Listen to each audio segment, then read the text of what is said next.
Hello friends, कैसे हैं? आशा करता हूँ बहुत अच्छे होंगे। और आज देखिए, बिहार जीविका का जो आप लोगों का क्लास चल रहा है, कम्युनिटी कोऑर्डिनेटर, जो आप लोग का एग्जाम जो है अ, कल यानी कि मात्र एक दिन का समय बचा हुआ है। फिर जो है 4 से लेके और आपके 15 दिसंबर के बीच में जो आप लोग का एग्जाम होने वाला है, उसी के लिए ये स्पेशल क्लास है। तो जो भी मेरे दोस्त जो है 4 दिसंबर को जाने वाले हैं एग्जाम हॉल में, 5 को जाने वाले हैं, 6 को, यानी कि मतलब किसी भी दिन अगर आपका कम्युनिटी कोऑर्डिनेटर में एग्जाम है 4 से 15 जो है दिसंबर के बीच में, तो इस क्लास को अंत तक देख लेना, क्योंकि इस क्लास में जो है आप लोगों को 100% जो है सिलेबस के अकॉर्डिंग जो है ये क्लास बनाया गया है। और आप लोगों को मालूम है कि जीविका का जो पूरा का पूरा अब तक जो अ, जितने भी आप लोगों के जो है पेपर हुए हैं अलग अलग पोस्टों के पूरे सिलेबस के अकॉर्डिंग ही प्रश्न पूछा गया था। ये आप लोगों को बिल्कुल मालूम होना चाहिए कि प्रश्न जो है आपके सिलेबस से आ रहा है।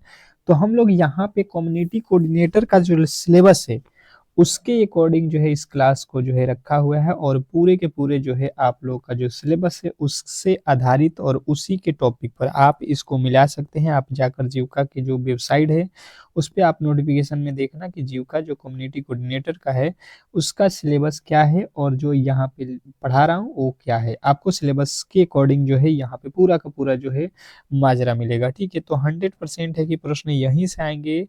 आप केवल और केवल इन प्रश्नों को तैयार कर लो। अगर सिलेक्शन लेना है तो आपको इन प्रश्नों को बेहतर तरीके से आना चाहिए। ठीक है, चलिएगा फटाफट से क्लास को स्टार्ट करते हैं। और सभी लोगों से एक छोटी सी रिक्वेस्ट रहेगी कि जो भी मेरे दोस्त इस क्लास को लाइक नहीं किए हैं तो लाइक कर लेंगे, और चैनल पे नए आए हैं तो चैनल को सब्सक्राइब कर लेंगे, क्योंकि इस तरीके के जो क्लास है आप लोगों को हम डेली ही प्रोवाइड करते रहेंगे। ठीक है, बहुत महत्वपूर्ण है और कहीं ना कहीं आपके ये एग्जाम हॉल में आने वाले प्रश्न है। ठीक है, तो सभी लोगों से यहाँ पे रिक्वेस्ट रहेगा कि एक बार क्लास को लाइक शेयर जरूर कर दीजिए। पहला टॉपिक हम लोग का है पुरस्कार और सम्मान। इससे रिलेटेड प्रश्न आपके 2 से 3 ठो प्रश्न पूछा जाएगा, जो कि आपका सिलेबस में दिया गया है, आप जाकर देख सकते हैं। 2024 में नोबेल अर्थशास्त्र पुरस्कार किसे दिया गया, ये आप लोगों को बताना है। बहुत इंपॉर्टेंट प्रश्न है। आपको कोशिश करना है कि इस 70 प्रश्नों में आपका कम से कम 60 प्रश्न सही हो। 60 प्रश्न का टारगेट रखना है। पूरे के पूरे 70 प्रश्न कराऊंगा और आपको टारगेट रखना है कि 60 आपका सही हो। तो जेम्स ए रॉबिन्स, इनको भी मिला है। साइमन जॉनसन को भी मिला है। डैरेन एसोमेंगुल, इनको भी मिला है। तो हम ऑल पे सिलेक्ट करेंगे। 2024 में इन तीनों को दिया गया था। तो ऑप्शन नंबर डी जो है आपका बिल्कुल राइट उत्तर है। अगला प्रश्न आपके सामने है कि भारत में खेल में उत्कृष्टता के लिए अर्जुन पुरस्कार कब जो है शुरू किया गया। भारत में खेल में उत्कृष्टता के लिए अर्जुन पुरस्कार कब जो है शुरू किया गया, क्वेश्चन नंबर 2। दूसरे नंबर प्रश्न का जो राइट उत्तर है फटाफट से आप लोगों को बताना है। क्वेश्चन नंबर दूसरे का जो राइट उत्तर है सभी लोग को बताना है। 1900 जो है 1900 जो है 61 में जो है ये स्टार्ट किया गया था। ऑप्शन नंबर बी जो है आपका बिल्कुल राइट उत्तर है। नेक्स्ट प्रश्न है यहाँ पे कि 2024 में साहित्य अकादमी पुरस्कार हिंदी साहित्य के लिए किसे मिला। 2024 में साहित्य अकादमी पुरस्कार हिंदी साहित्य के लिए किसे मिला, क्वेश्चन नंबर 3। तीसरे नंबर प्रश्न का जो राइट उत्तर है फटाफट से आप लोगों को बताना है। क्वेश्चन नंबर तीसरे की बात की जाए तो जिनने बताया है गगन मिल गिल को, तो बिल्कुल राइट उत्तर है ऑप्शन नंबर डी। नेक्स्ट प्रश्न की ओर चलेंगे और अगला प्रश्न आपके सामने है। फटाफट से आप लोगों को बताना है यहाँ पे कि जो है परमवीर चक्र भारत में किसके लिए जो है दिया जाता है। जो परमवीर चक्र है ये भारत में किसको दिया जाता है, क्या आपको जो है करने पर जो है ये परमवीर चक्र मिलता है। क्वेश्चन नंबर चौथे पे आ चुके हैं और चौथे नंबर प्रश्न का राइट उत्तर जिन्होंने बताया है शुद्ध में सर्वोच्च वीरता, युद्ध में सर्वोच्च पुरस्कार है, आपको युद्ध के क्षेत्र में दिया जाता है परमवीर चक्र। महत्वपूर्ण सरकारी योजनाओं से रिलेटेड प्रश्न आपके जो है एग्जाम में पूछे जाएंगे। बिहार की जो है मुख्यमंत्री बालिका प्रोत्साहन योजना का जो है मुख्य उद्देश्य क्या है। बिहार में मुख्यमंत्री बालिका प्रोत्साहन योजना का मुख्य उद्देश्य क्या है। तो जिन्होंने बताया है क्वेश्चन नंबर 5वें का जो है राइट उत्तर कि लड़कियों को उच्च शिक्षा को प्रोत्साहित करना, तो बिल्कुल राइट उत्तर है ऑप्शन नंबर बी।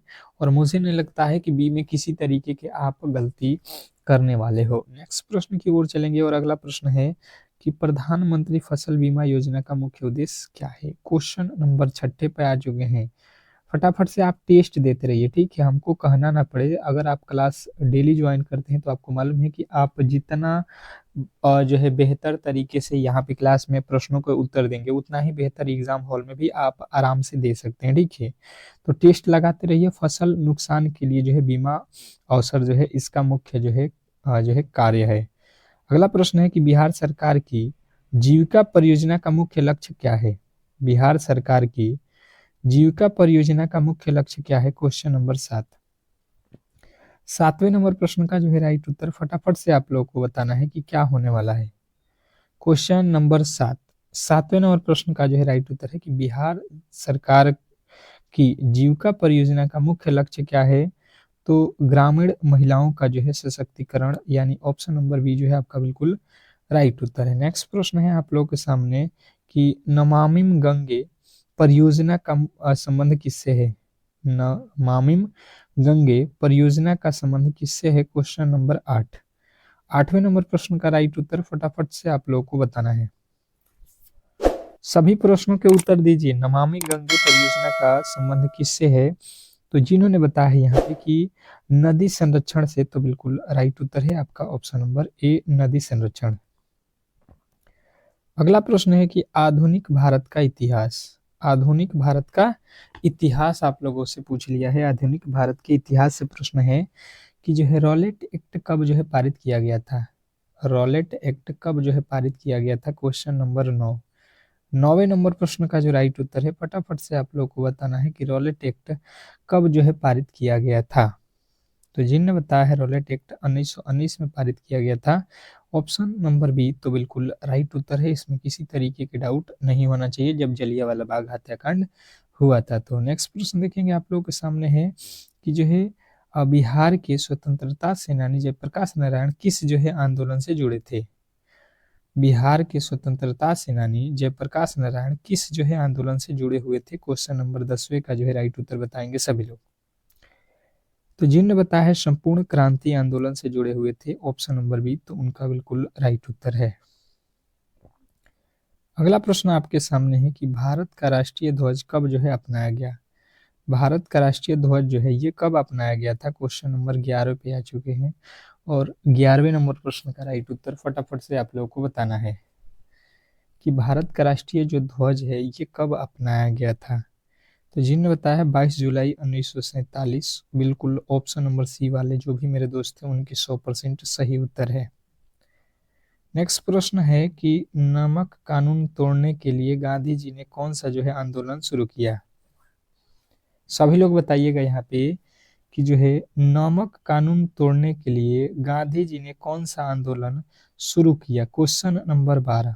12वें नंबर प्रश्न का जो राइट उत्तर है ये आप लोगों को बताना है। क्वेश्चन नंबर 12वें का जो राइट उत्तर है जिन्होंने बताया है सविनय अवज्ञा आंदोलन, तो बिल्कुल राइट उत्तर है ऑप्शन नंबर बी।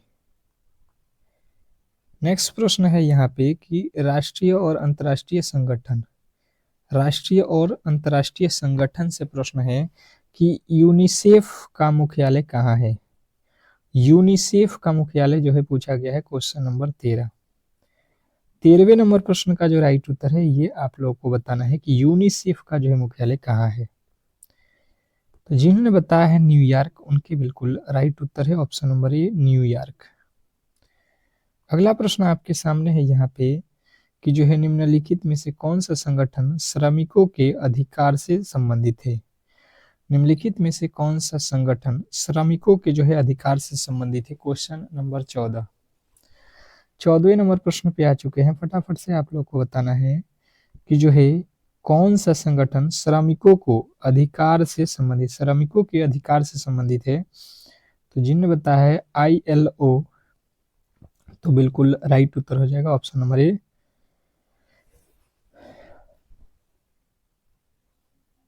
अगला प्रश्न देखिएगा यहाँ पे कि भारत कब से जो है नाटो का सहयोगी देश है? भारत कब से नाटो का जो है सहयोगी है, ये प्रश्न पूछा गया है। तो बात की जाए कि भारत जो है नाटो का जो है सहयोगी कब से है, तो देखिए यहाँ पे नाटो का तो सहयोगी भारत है ये नहीं है, तो हम लगाएंगे कि भारत नाटो का सहयोगी नहीं है, यानी ऑप्शन नंबर सी जो है हम लोग का राइट उत्तर होगा। ठीक है, नेक्स्ट प्रश्न देखेंगे आप लोगों के सामने है कि निम्नलिखित में से कौन सा संगठन G7 का सदस्य नहीं है? निम्नलिखित में से कौन सा संगठन G7 का सदस्य नहीं है? Question number 16। तो बात की जाए कि कौन सा जो है G7 का सदस्य नहीं है, तो G7 का सदस्य जो है अपना ही देश भारत नहीं है, आप ऑप्शन नंबर बी को लगाओगे। G20 का सदस्य है, हम लोग का जो देश है G20 का सदस्य है, परंतु G7 का सदस्य नहीं है, आपको याद रखना है। अगला प्रश्न है विज्ञान और प्रौद्योगिक। भारत का पहला मानव अंतरिक्ष मिशन कौन सा है? भारत का पहला मानव अंतरिक्ष मिशन कौन सा है? Question number 17। 17वें नंबर प्रश्न का जो राइट उत्तर है फटाफट से आप लोगों को बताना है। तो जिनने बताया है गगनयान, तो बिल्कुल राइट उत्तर है आपका ऑप्शन नंबर सी। अगला प्रश्न आपके सामने है यहाँ पे कि निम्नलिखित में से कौन सा जो है उपकरण वायु दाब मापने के लिए उपयोग किया जाता है? निम्नलिखित में से कौन सा उपकरण वायु दाब मापने के लिए उपयोग किया जाता है? Question number 18। 18वें नंबर प्रश्न का जो राइट उत्तर है फटाफट से आप लोगों को बताना है कि इस प्रश्न का जो राइट उत्तर है वो क्या होने वाला है। तो जिन्होंने बताया है कि वायु दाब मापने का जो उपकरण है यहाँ पे आपका जो है बैरोमीटर है, तो बिल्कुल आप राइट उत्तर के साथ हो, ऑप्शन नंबर बी। अगला प्रश्न देखिएगा आप लोगों के सामने है कि डीएनए की खोज किसने की थी? देखिए बिल्कुल यही लेवल रहेगा, इससे एक भी प्रश्न जो है आउट नहीं होगा। ठीक है, ये आप लोगों को जो है जान लेना है कि आपके सिलेबस के अकॉर्डिंग जो है ये क्लास है, तो बिल्कुल यही लेवल रहेगा आप लोगों के पेपर का। सबसे जो हल्का पेपर बनेगा वो कम्युनिटी कोऑर्डिनेटर का ही बनेगा, क्योंकि ये 12th पर ही है। ठीक है, बाकी सारे के सारे ग्रेजुएशन पे पोस्ट थे, ये 12th लेवल का ही है। तो यहाँ पे प्रश्न आपको बहुत इजी देखने को मिलेगा और इसका कट ऑफ भी काफी हाई जाने वाला है, ये भी आप लोगों को ध्यान रखना है। आपको लगता है कि यहाँ पे जो है प्रश्न सारे के सारे बन जाएंगे, तो भाई साहब कट ऑफ भी इसके काफी ज्यादा गए हैं, आप प्रीवियस ईयर के जाके कट ऑफ देख लो। ठीक है, तो जेम्स वाटसन और जो है फ्रांसिस जो है क्रिक बिल्कुल राइट उत्तर है। नेक्स्ट प्रश्न है कि निम्नलिखित में से कौन सा ऊर्जा का जो है नवीकरणीय स्रोत नहीं है? निम्नलिखित में से कौन सा जो है ऊर्जा का नवीकरणीय स्रोत नहीं है? क्वेश्चन नंबर 20वें के जो है राइट उत्तर बताएंगे सभी लोग। क्वेश्चन नंबर 20वां का जो है राइट उत्तर बताएंगे सभी लोग। तो जिन्होंने बताया यहाँ पे कोयला, बिल्कुल राइट उत्तर है, ऑप्शन नंबर सी। अगला प्रश्न है यहाँ पे खेल से रिलेटेड कि 2024 पेरिस ओलंपिक में भारत ने कितने पदक जीते? 2024 पेरिस ओलंपिक में भारत ने कितने जो है पदक जीते? क्वेश्चन नंबर आपके सामने 21वें नंबर प्रश्न का जो राइट उत्तर है ये आप लोगों को बताना है। तो बात की जाए कि 2021 में पेरिस पैरा ओलंपिक में भारत के जो है कितने पदक जीते हैं, तो ये हम लोगों का जो है रहेगा 29। ठीक है, ऑप्शन नंबर सी जो है बिल्कुल राइट उत्तर है।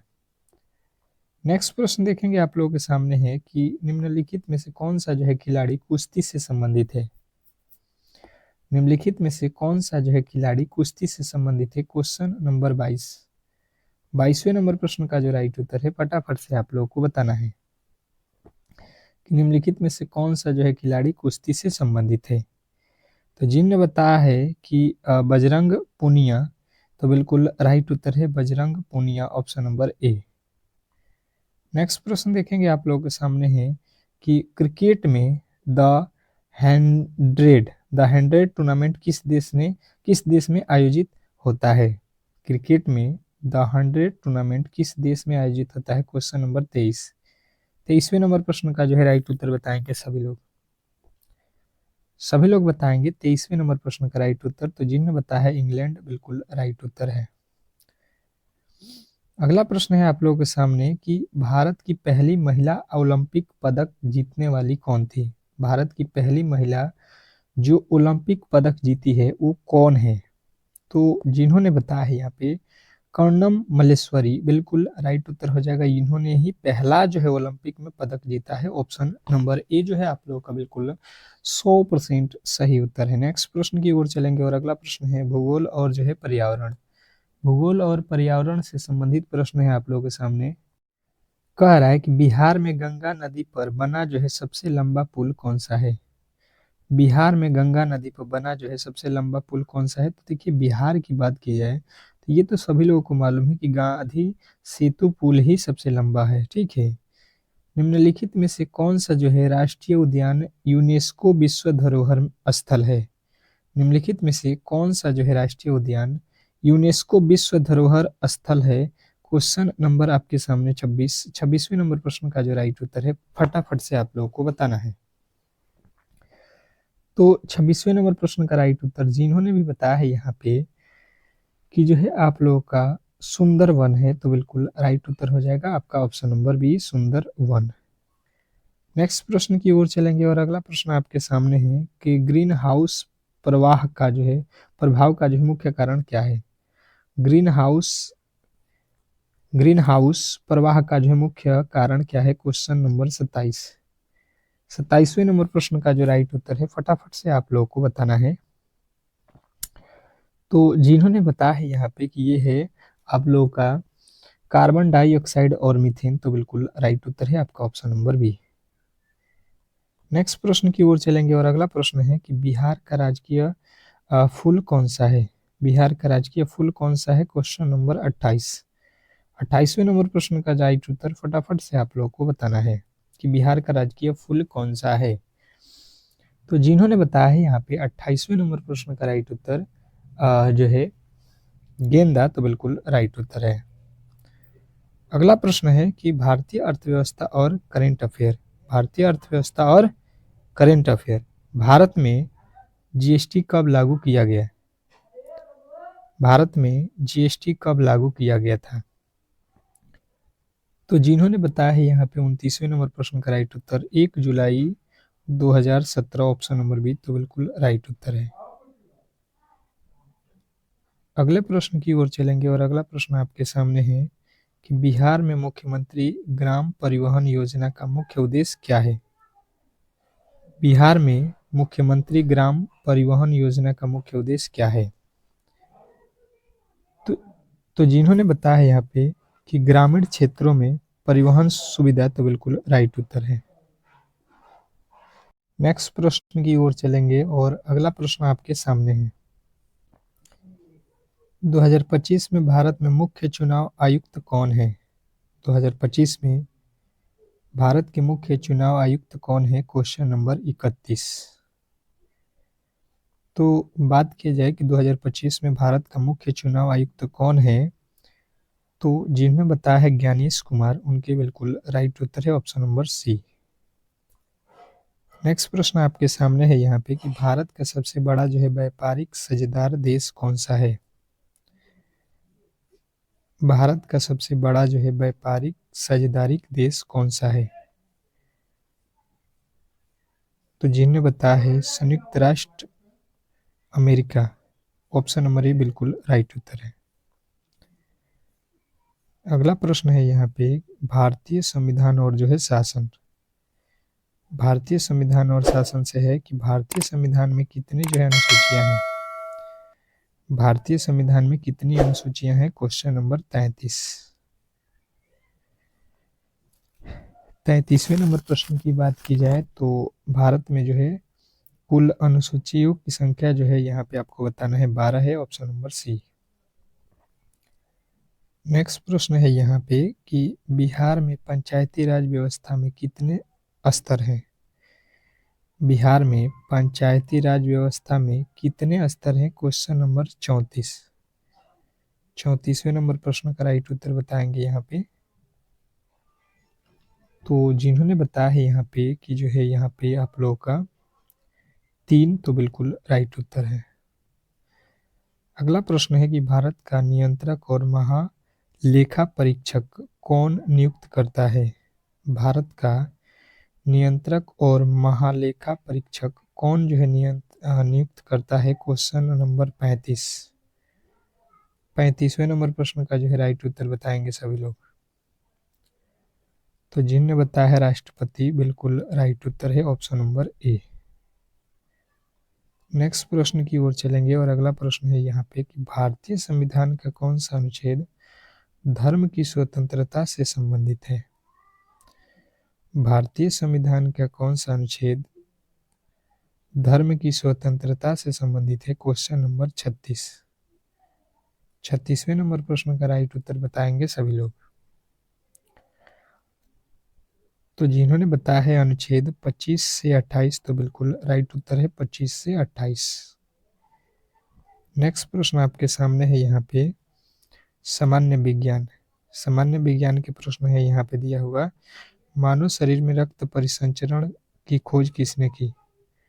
मानव शरीर में रक्त परिसंचरण की खोज किसने की? Question number 37। 37वें नंबर प्रश्न का जो है राइट उत्तर बताएंगे सभी लोग। तो जिनने बताया है विलियम हार्वे, बिल्कुल राइट उत्तर है ऑप्शन नंबर ए। नेक्स्ट प्रश्न है यहाँ पे कि निम्नलिखित में से कौन सा तत्व हड्डियों के लिए जो है आवश्यक है? निम्नलिखित में से कौन सा तत्व हड्डियों के लिए आवश्यक है? Question number 58। तो जिन्होंने बताया है यहाँ पे कि जो है कैल्शियम, बिल्कुल राइट उत्तर है। अगला प्रश्न है पृथ्वी का सबसे गहरा जो है महासागर खाई कौन सी है? तो पृथ्वी का सबसे जो है यहाँ पे गहरा महासागर खाई कौन सा है? तो बताना है मरियाना खाई। मरियाना खाई ऑप्शन नंबर ए आपका बिल्कुल सही उत्तर है। अगला प्रश्न है यहाँ पे कि विटामिन के की कमी से कौन क्या होता है? विटामिन के की कमी से कौन सा रोग होता है? Question number 40। कि विटामिन के की कमी से कौन सा रोग होता है? फटाफट से बताएंगे यहाँ पे। तो जिन्होंने बताया है रक्त का जो है थक्का न बनना, बिल्कुल राइट उत्तर है ऑप्शन नंबर ए। नेक्स्ट प्रश्न देखेंगे आप लोगों के सामने कि सामान्य ज्ञान और करंट अफेयर। सामान्य ज्ञान और करंट अफेयर से वर्तमान में भारत के मुख्य न्यायाधीश कौन है? वर्तमान में भारत के मुख्य न्यायाधीश कौन है? Question number 41। 41वें नंबर प्रश्न का राइट उत्तर बताएंगे सभी लोग। वर्तमान में भारत के मुख्य न्यायाधीश कौन है? तो जिन्होंने बताया है यहाँ पे कि रंजन गोगोई, तो बिल्कुल राइट उत्तर है Ranjan Gogoi option number C. अगला प्रश्न है कि भारत में 2025 तक कितने स्मार्ट सिटी परियोजनाएं चल रही है? बिहार में 2025 तक कितने स्मार्ट सिटी परियोजनाएं चल रही हैं? Question number 42। 42वें नंबर प्रश्न का जो है राइट उत्तर फटाफट से आप लोग को बताना है कि क्या होने वाला है। तो जिन्होंने बताया है यहाँ पे कि 42वें नंबर प्रश्न का राइट उत्तर यहाँ पे 4, तो बिल्कुल राइट उत्तर है। अगला प्रश्न है कि भारत का राष्ट्रीय पशु कौन सा है? भारत का राष्ट्रीय पशु कौन सा है? तो जब पूछा जाए भारत का राष्ट्रीय पशु, तो जिन्होंने बताया है बाघ, उनके बिल्कुल राइट उत्तर है। अगला प्रश्न है कि निम्नलिखित में से कौन सा त्योहार बिहार में प्रमुख रूप से मनाया जाता है? तो देखिए निम्नलिखित में से कौन सा त्योहार बिहार में प्रमुख रूप से मनाया जाता है? तो जिन्होंने बताया यहाँ पे कि जो है छठ पूजा, तो बिल्कुल राइट उत्तर है ऑप्शन नंबर ए। नेक्स्ट प्रश्न देखेंगे आप लोग के सामने, भारत का राष्ट्रीय गीत वंदे मातरम किसने लिखा? भारत का राष्ट्रीय गीत वंदे मातरम किसने लिखा? Question number 45। 45वें नंबर प्रश्न का राइट उत्तर जिन्होंने बताया है यहाँ पे बंकिम चंद्र चटर्जी, बिल्कुल राइट उत्तर है option number B, Bankim Chandra Chatterjee. Next प्रश्न है कि बिहार का सबसे पुराना विश्वविद्यालय कौन सा है? बिहार का सबसे पुराना विश्वविद्यालय कौन सा है? Question number 46। 46वें नंबर प्रश्न का राइट उत्तर बताएंगे सभी लोग। तो जिन्होंने बताया है नालंदा विश्वविद्यालय, बिल्कुल राइट उत्तर है ऑप्शन नंबर बी। नेक्स्ट प्रश्न देखेंगे आप लोग के सामने है यहाँ पे कि भारत का राष्ट्रीय फूल कौन सा है? भारत का राष्ट्रीय फल कौन सा है? तो जिन्होंने बताया है भारत का राष्ट्रीय फल जो है यहाँ पे आम है, तो बिल्कुल राइट उत्तर है। अगला प्रश्न है, निम्नलिखित में से कौन सा जो है जानवर संकटग्रस्त प्रजाति का है? निम्नलिखित में से कौन सा जानवर संकटग्रस्त प्रजाति का है? तो जिन्होंने बताया है गंगा डॉल्फिन, तो बिल्कुल राइट उत्तर है ऑप्शन नंबर ए। अगला प्रश्न है कि 2025 में भारत का रक्षा मंत्री कौन है? 2025 में भारत का रक्षा मंत्री कौन है? तो जिन्होंने बताया है यहाँ पे राजनाथ सिंह, बिल्कुल राइट उत्तर है। अगला प्रश्न है कि बिहार में मुख्यमंत्री स्वयं सहायता भत्ता योजना का लाभ किसे मिलता है? बिहार में मुख्यमंत्री स्वयं सहायता भत्ता का लाभ किसे मिलता है? तो जिन्होंने बताया यहाँ पे रोजगार युवाओं को, तो बिल्कुल राइट उत्तर है ऑप्शन नंबर ए।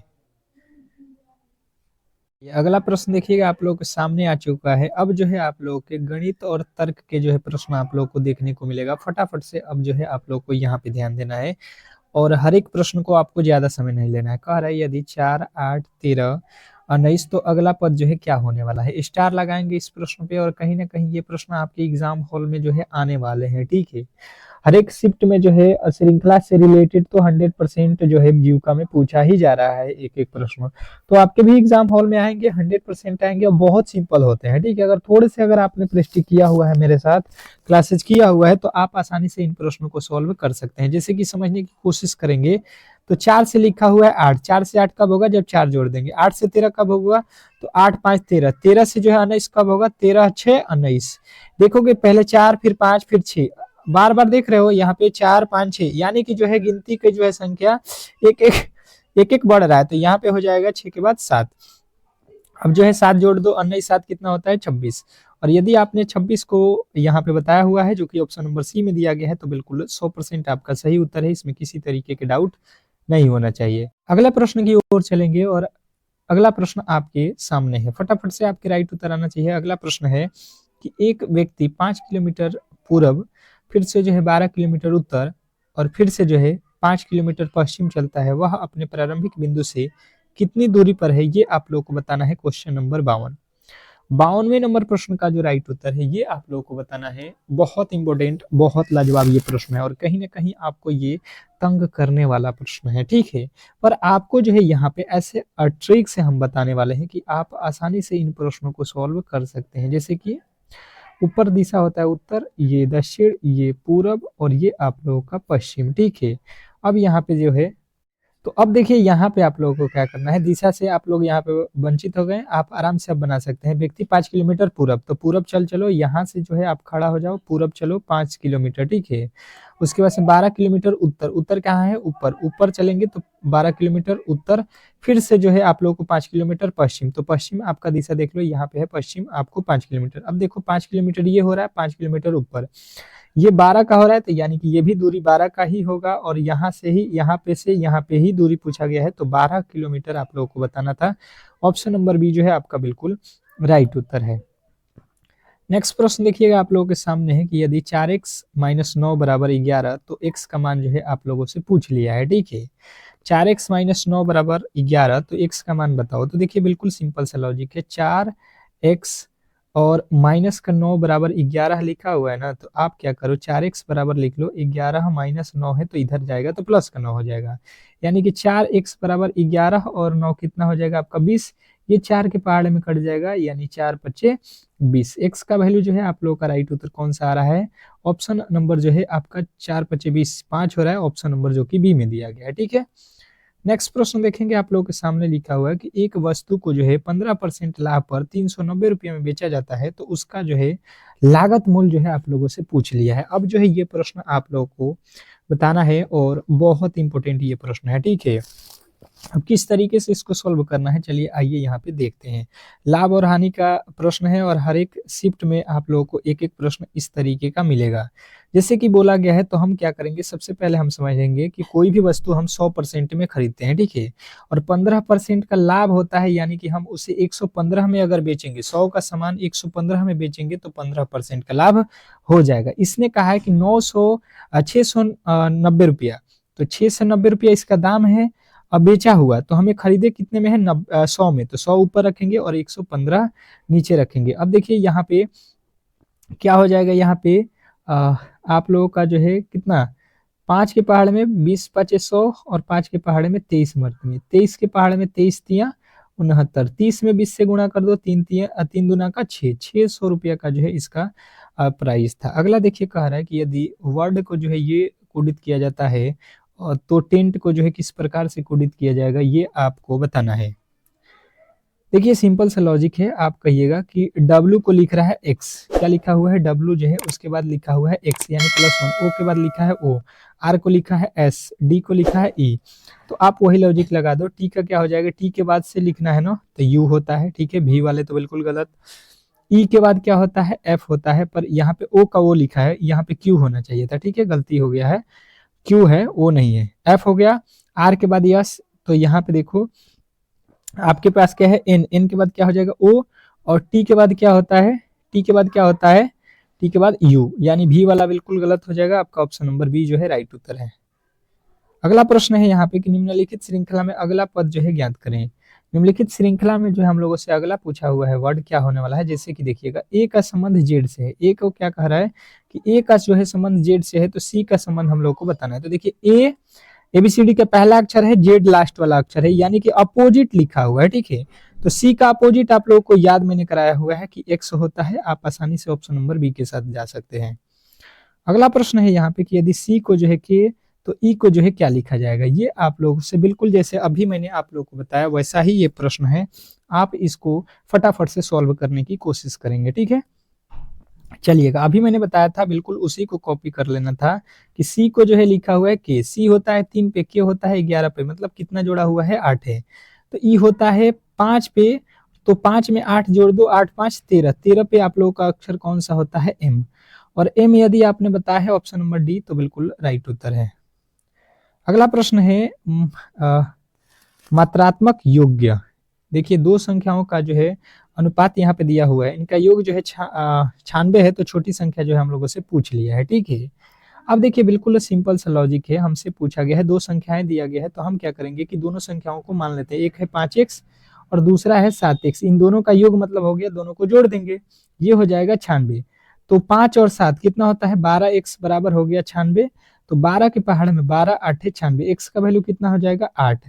इसने पूछा किसका वैल्यू है, तो हमसे पूछा है छोटी संख्या, तो 5 छोटा होता है या 7, कहिएगा 5 होता है छोटा, तो 5x का वैल्यू 8, 8 × 40 जो है हमारा राइट उत्तर हो जाएगा। अगला प्रश्न है कि एक मोटरसाइकिल 60 किलोमीटर प्रति घंटे की गति से चलती है, तो 180 किलोमीटर की दूरी तय करने में कितना समय लेगी।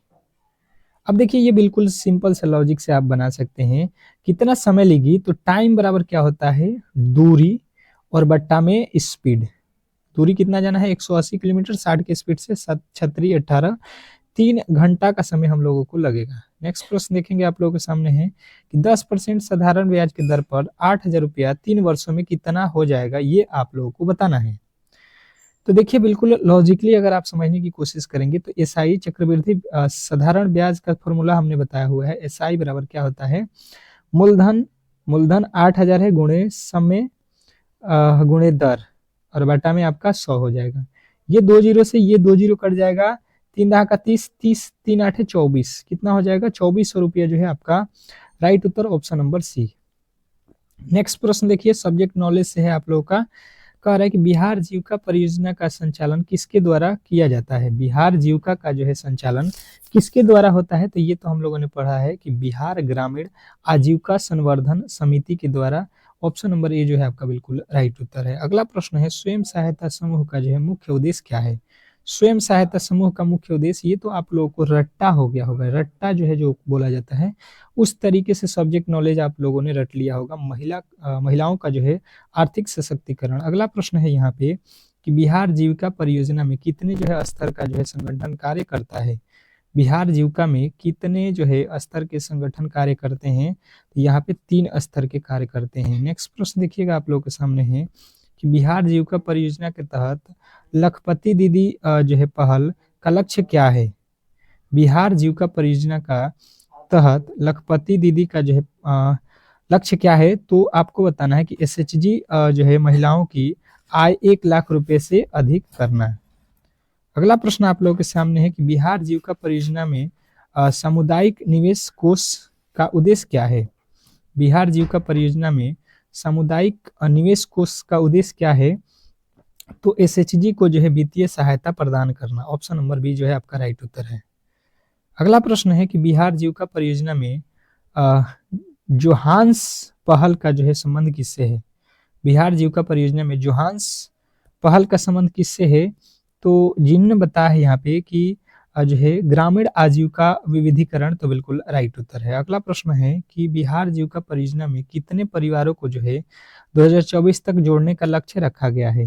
तो देखिए बिहार जीविका में जो है 1 करोड़ जो है लोगों को जोड़ने का लक्ष्य रखा गया था, जो कि पूरा हो गया है। ठीक है, ऑप्शन नंबर ए जो है आपका बिल्कुल राइट उत्तर है। अगला प्रश्न है कि बिहार जीविका परियोजना से सामुदायिक आधारित संगठन का जो है एक उदाहरण क्या है, तो ये तो है स्वयं सहायता समूह। नेक्स्ट प्रश्न देखिएगा आप लोगों के सामने है कि बिहार जीविका परियोजना का जो है कार्यात्मक कार्यान्वयन किस मॉडल पर आधारित है, तो ये तो एसएचजी मॉडल पर आधारित है। Option number B. नेक्स्ट प्रश्न देखिए आज का अंतिम, बिहार जीविका परियोजना में ग्राम संगठन की जो है भूमिका क्या है। तो ग्राम संगठन की जो भूमिका है एसएचजी को जो है समन्वय और जो है सहायता प्रदान करना। ऑप्शन नंबर बी जो है आपका बिल्कुल राइट उत्तर है। तो आज के पूरे हम लोगों ने 70 क्वेश्चनों को सॉल्व किया।